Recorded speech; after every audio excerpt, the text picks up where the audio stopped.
유튜브 정책에 따라 인터넷 익스플로러 브라우저에서는 영상 플레이가 원활하지 않습니다. 유튜브 정책 안내 닫기 달러 레이어 인포 아이 아웃 오브 버튼 클릭 펑션 달러 레이어 인포 아이 아웃 오브 리무브 환경 비디오 바로가기 부동산 처방전 의 저자이자 실전 투자자인 메디테라는 이런 불확실성의 시대 리스크 관리가 최우선이라고 말합니다. 다주택자의 경우 수입과 세금을 계산해 옥석 가리기를 해야 하며 현금 확보를 위한 선순환 구조를 만들어야 한다는 겁니다. 소액 투자자를 위해 매매가와 전세가의 갭이 줄어든 중신축 아파트에 투자하는 방법을 소개했습니다. 메디테라의 변곡점에서 투자법 함께 들어보시죠. 서기열 기자 누구나 내 집 마련하는 그날까지 서기열이 집터뷰 오늘 다시 메디테라님 모시고 이야기를 더 이어가도록 하겠습니다. 사실 1편에서 대선 이런 굉장히 변화의 시기를 앞두고 좀 준비를 해야 된다 말씀하셨는데요. 이번 편에서는 조금 더 구체적으로 좀 이야기를 나눠보고 싶습니다. 이 대출 규제도 그렇고 다양한 부분에서 규제들이 많고 어려운데 무주택자도 좀 어떤 방식으로 접근해야 될지 좀 약간 구체적으로 방법론 차원에서 얘기를 좀 부탁드리겠습니다. 메디테라 혹시나 이제 무주택자분들은 이제 내가 집을 마련할지 어떻게 해야 될지 모르기 때문에 제일 먼저 하셔야 될 거는 자산을 점검하시는 거예요. 내가 돈이 얼마 있는지, 그런데 그거를 이제 부동산만 보는 게 아니라 금융자산 심지어는 대출 받을 수 있는 금액까지 좀 확인을 해보시는 게 중요해요. 왜냐하면 똑같이 내가 월급을 받고 있는데 그중에 지금 대출 이자가 그렇게 높지는 않잖아요. 그래서 내가 얼마만큼 이제 감당할 수 있는 이자 안에서 얼마만큼 더 왜냐하면 빚도 본인이 이제 대출을 할 수 있는 것도 본인의 능력 중에 하나거든요. 그런 다음에 내가 그렇게 해서 점검을 해봤는데 그럼에도 내 집 마련하기에는 돈 하시는 분들은 나중에 내 집 마련할 걸 생각해서 씨앗을 뿌려놓는다고 생각하고 이제 투자를 하시고 아니라고 한다면 내 집 마련을 하시는 거죠. 본인의 상황에 따라서 어떻게 할지를 먼저 정하시고 그 포트폴리오 계획을 세우고 하시는 게 제일 중요해요. 지금은 서기열 기자 구체적으로 자산 점검부터 시작을 해서 그렇다면 사실 또 궁금한 부분 다주택자들은 어떻게 해야 될까? 왜냐하면 사실 세금은 계속 강화되고 있고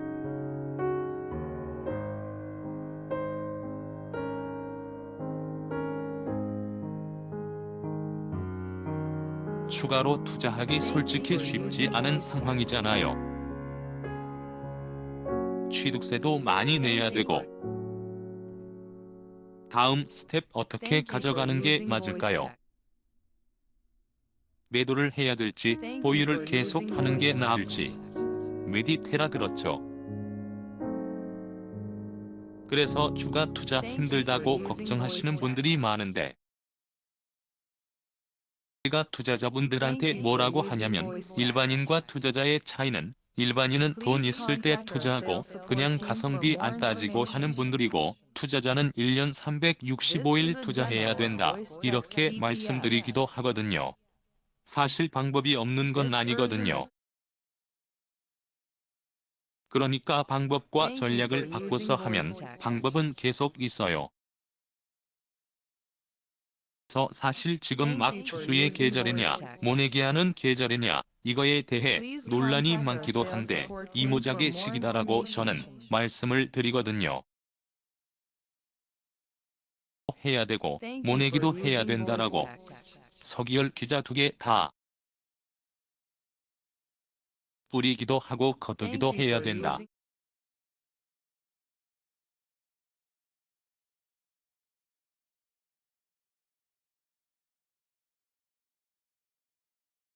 메디테란에 동시에 다주택자들은 그걸 동시에 해야 된다라고 말씀을 드리고 있고요. 지금 다주택자분들은 사실 명의가 없기 때문에 개인과 법인을 같이 가져가시는 경우가 많아요. 그래서 개인 따로 법인 따로 생각해서 이제 그 포지션과 방향성을 잡고 가셔야지 흔들림 없이 가실 수가 있거든요. 그래서 지금 어쨌든 B로 갔을 때 세금적인 리스크가 있을 수 있기 때문에 리스크 관리가 먼저 돼야 돼요. 그래서 개인이 갖고 있는 거든 법인이 갖고 있는 거든 이제 물건의 옥석 가리기가 중요한데, 개인은 옥석 가리기를 할 때 제일 중요한 건 종부세 6억을 넘었을 때 그 종부세를 내면서도 내가 가져갈 수 있는, 오래 가져갈 수 있는 물건 위주로 먼저 남겨놓고, 아니라고 하면 나머지는 터시거나 이렇게 하시고, 법인 같은 경우는 지금 종부세 부담이 크잖아요. 종부세 부담이 상대적으로 덜해요, 법인보다는. 그래서 개인의 조금 더 오래 가져갈 물건들을 담아놓고 그거를 유지를 하고, 법인 같은 경우는 통틀어서 종부세로 보는 게 아니라 물건 투자한 건수마다 수익률을 보는 거예요. 얘가 수익률이 얼마인데 종부세 내야 될 게 얘가 담당하고 있는 종부세가 얼마야라고 했을 때, 만약에 내가 2년 이후에 수익이 날 것 같아. 근데 종부세를 계산해 봤을 때 수익이나 종부세랑 똑같아. 그러면 그냥 지금 터는 거죠. 그걸 털고 다음 세금을 맞춰주기 위한 예비비로 두는 게 낫죠. 지금 물건의 옥석을 가릴 때 가장 기초적으로 깔려야 될 건 과연 갖고 있는 물건들이 전세가 상승이 있는 물건이냐 아니냐에 따라서 옥석을 가리셔야 돼요. 만약에 전세가 상승이 계속 받쳐주는 물건이고 기대되는 물건이다.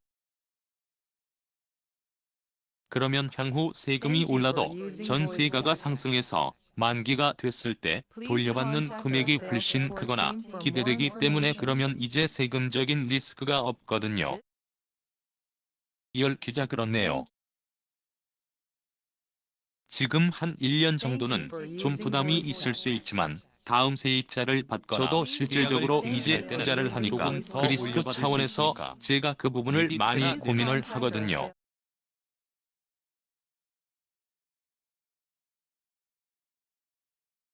그래서 올해 이제 만기가 되신 전세자분들이요, 승을 하는 갱신 청구권을 쓰는 분이든 아니든 너무 그런 거에서 리스크 방어가 잘 되더라고요. 한번 기자님도 생각을 해보세요. 3억짜리 전세를 사시는 분이요, 승을 한다고요.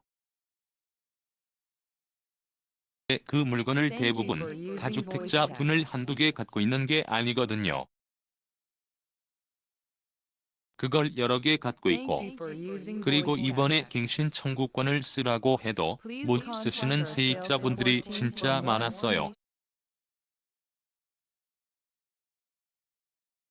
갱신 청구권을 쓸 수 있는 사람임에도 불구하고 본인은 이제 대출이 안 나와서 나가야 돼요 하면 그분이 이제 나가고 새로 세입자를 구하면 관 없이 몇 천이나 몇 억의 전세를 올릴 수가 있는 거죠. 그럼 이제 억 단위의 전세금 상승분이 들어와요. 그러면 세금을 내고 예비비도 두고 투자도 하고 이렇게 되는 거죠. 메디테라 내내 기자 자연스럽게 선순환 구조가 이루어지는 거네요. 이걸 세팅하는 게 중요해요, 다주택자는. 그래서 제가 아까 전에도 말씀드렸던 현금 확보 차원이 그런 면에서 이렇게 다 선순환이 되게끔 만드는 거죠. 서기열 기자 그렇네요. 중요한 거는 남겨둔 물건들은 전세가 계속 오를 수 있는 물건들 중심으로 포트폴리오를 좀 바꿔놔야 된다, 그런 말씀이시네요. 그리고 사실 전국구 실전 투자자로서 그동안의 경험을 바탕으로 이런 식의 변화를 앞두고 있는 시기에 좀 어떤 투자를 좀 해야 될까요? 메디테라 저도 성향이 워낙에 이제 교사 출신이다 보니까 되게 쫄보예요. 수적이에요. 조금 덜 먹더라도 안정적인 투자를 조금 추구하는 편이거든요. 지금은 세금 때문에 사람마다 각기 다른 받게 되는 제한사항이 틀려서 이제는 누구한테나 베스트한 물건은 없어요. 본인 상황에 맞는 물건을 찾으셔야 되거든요. 그래서 세금적으로 취등록세라든가 양도세라든가 보유세라든가 충분히 메리트 있는 물건 위주로 움직이셔야지. 여러분들이 앞으로 리스크는 줄이고 수익은 가져갈 수 있는 구조가 되기 때문에 리스크 관리가 먼저 돼야 되고, 여러분들이 기본적으로 무주택자든 다주택자든 기본적으로 두세 채 이상은 있어야 되지 않을까 싶어요. 왜냐하면 본인 집은 본인 집대로 본인이 살아야 되잖아요. 주거 비용의 돈을 줄이기 위해서 씨앗을 뿌려놓는 것도 중요하고, 인플레이션이 왔을 때 수익을 가져올 수 있는 라인을 만들어 놓는다고 하면, 솔직히 파이프라인, 수익 파이프라인을 만들어 놓는다고 하면 서기열 기자 그렇죠. 이렇게를 꽂아놔야 된다. 만들어놔야 된다. 메디테라 그렇죠. 그 물줄기가 굵을 수도 있고 얇을 수도 있잖아요. 그러니까 그리고 또 본인이 경험을 쌓아야 하기 때문에 그런 식으로 파이프라인을 초보자분들한테는 좀 좋을 것 같아요. 서기열 기자 그렇군요. 그러면 사실 그런 투자의 방법으로서 그동안 메디테라님은 메디테라 제가 말하는 준신축은 소액 투자자들한테 이제 특화된 준신축이라고 해서 갭이 줄어들어 준신축을 말씀드리는 거거든요. 그래서 저는 지역에 따라서 갭이 줄어들어서 이제 소액 투자가 가능한 왜냐하면 그 시간이 너무 길기 때문에, 그리고 분양을 받으면 잔금을 치를 때 계약금만 있으면 된다라고 생각하고 투자를 하시는 분들이 많은데, 하시는 분들은 나중에 입주할 때 잔금 치를 때 그게 대출 규제라든가 이번에 많이 겪어보시면 아시겠지만 리스크가 있어요. 잔금을 못 치를 수 있어요. 서기열 기자 압박이 있군요.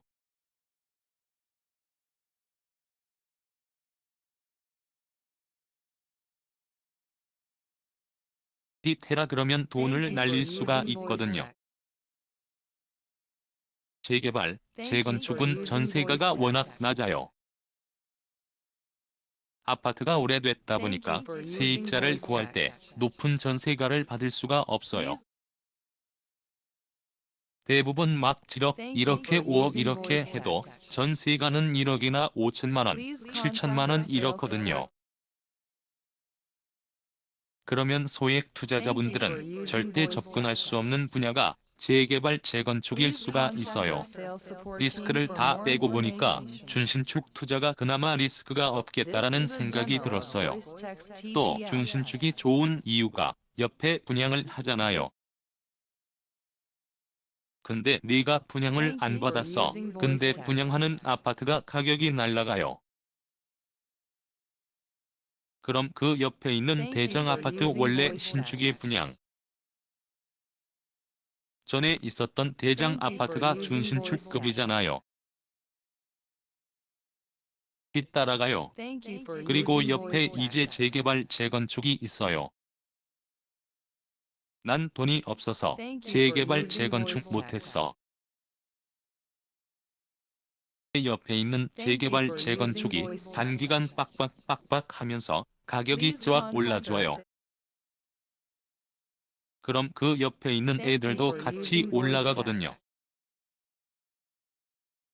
극히 맞추기랑 갭 메우기가 같이 들어가니까.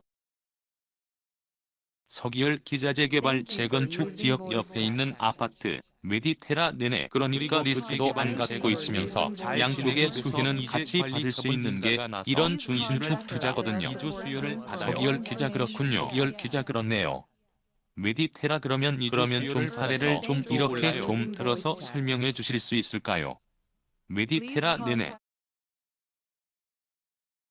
그래서 첫 번째로 우선은 소액 투자를 궁금해하시는 분들이 많으셔가지고 소액 투자 메디테란의 기자 아무래도 좀 무주택자분들이시거나 힐링제 테크 전도사로서 말씀을 드리자면 아무래도 소액도 아니고 그러니까 루피 플러스 P를 모르시는 분을 위해 잠깐 설명을 드리자면 그러다 보니까 투자금이 많을 수밖에 없어요. 어느 순간 집을 사는데 돈이 들어오는 투자를 이제 그래서 저도 투자금이 없어서 저도 투자하다 보니까 계속 투자를 하잖아요. 투자금이 마르면 재미가 없거든요, 솔직히.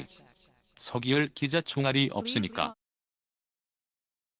물건이 있는데 총알이 없으니까 살 수도 없는 메디테라도 그래서 되게 고민하다가 저도 무피 플러스 피를 막 되게 열심히 찾아서 지방에 이제 어느 지역이라고 얘기하면 또 지금 난리가 날 수도 있어서 지역은 얘기 안 하고 말씀드리자면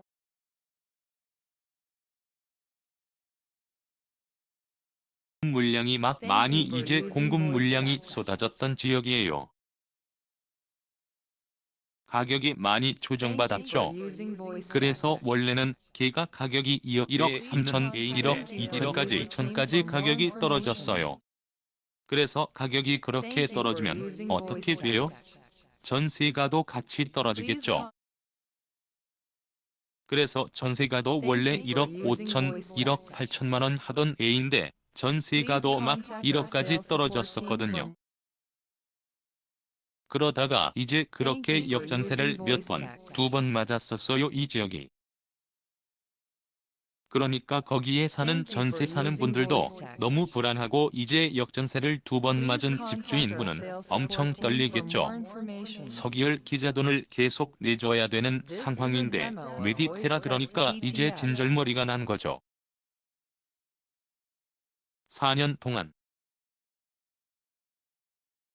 그래서 나는 이제 가격이 조금만 올라오고 하면 나는 손해를 조금 줄일 수 있으면 바로 팔아야지 하고 대기하셨던 분들이 있어요.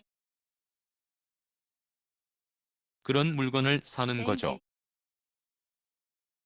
그래서 공급 물량이 이제 떨어졌지만 이제 공급 물량이 소화가 됐고 이제 가격이 올라가고 전세가가 먼저 올라가거든요. 그러니까 공급 물량이 해소되면 가장 먼저 나타나는 시그널이 전세가가 올라와 줘요. 그래서 그 지역에 가격이 매매가가 1억 2천까지 떨어졌다가 1억 3천대까지 올라왔고 전세가는 1억 1천, 1억 2천이다가 1억 3천, 1억 4천까지 올라온 거야. 그런 시기에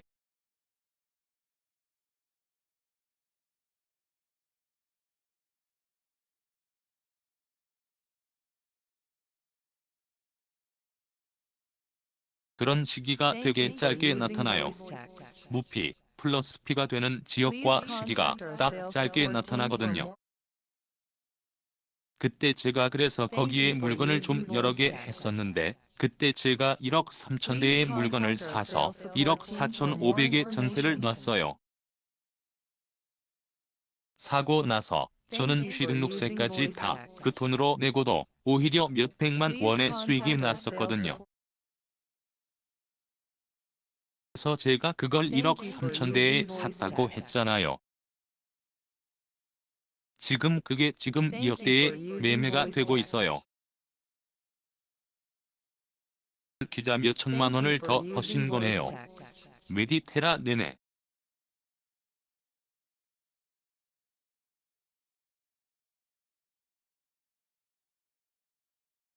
거의 1억 3천 대에 샀으니까 1억 4천이라고 해도 6천 정도 세금 떼도 거기가 이제 또 가격대가 낮잖아요. 애들은 그러면 지방의 조정 지역일지라도 중과배제를 받아서 세금 한 1천에서 2천만 원 정도 떼줘도 4천 정도는 손에 남길 수 있는 거죠. 플러스 P니까 이제 수익률을 계산할 필요가 없는 거지요. 그래서 돈이 없으신 분들도 공부를 많이 하고 노력을 하면 이런 물건을 찾으실 수가 있어요. 이런 건 좀 숨겨져 있어요.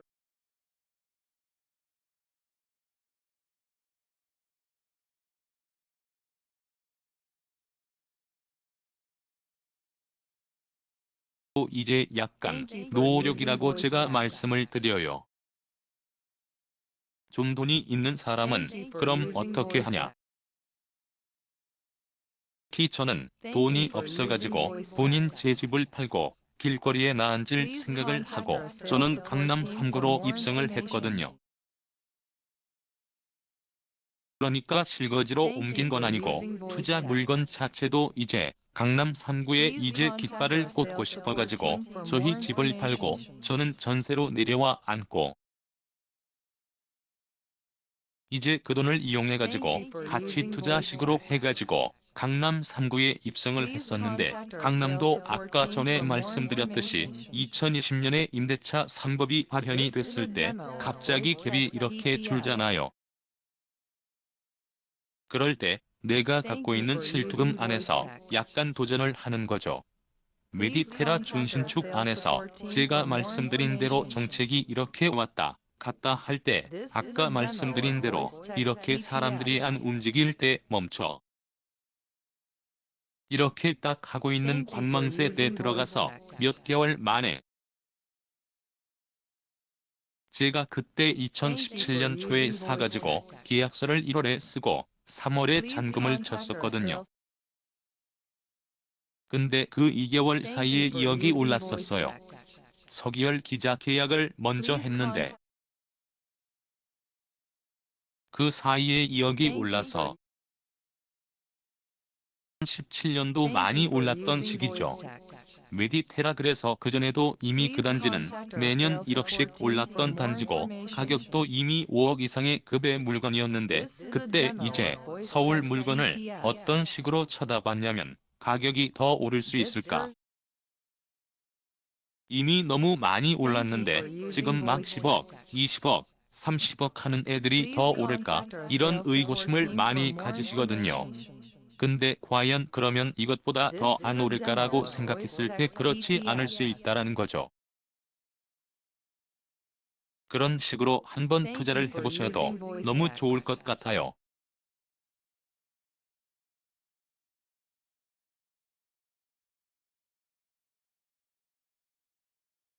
이제 규제가 있을 때 변곡점이 되는 그 시점에 딱 물건을 잡는 게 그 서기열 기자 알겠습니다. 오늘 메디테라님 모시고 이 불확실성의 시대 어떻게 해야 될지에 대한 얘기를 한번 나눠봤습니다. 오늘 말씀 감사합니다. 메디테라 감사합니다. 기획 집코노미 TV 총괄 조성근 디지털 라이브 부장 진행 서기열 기자 촬영 김윤하 PD 편집 정준영 PD 제작 한국경제신문 한경닷컴 한경디지털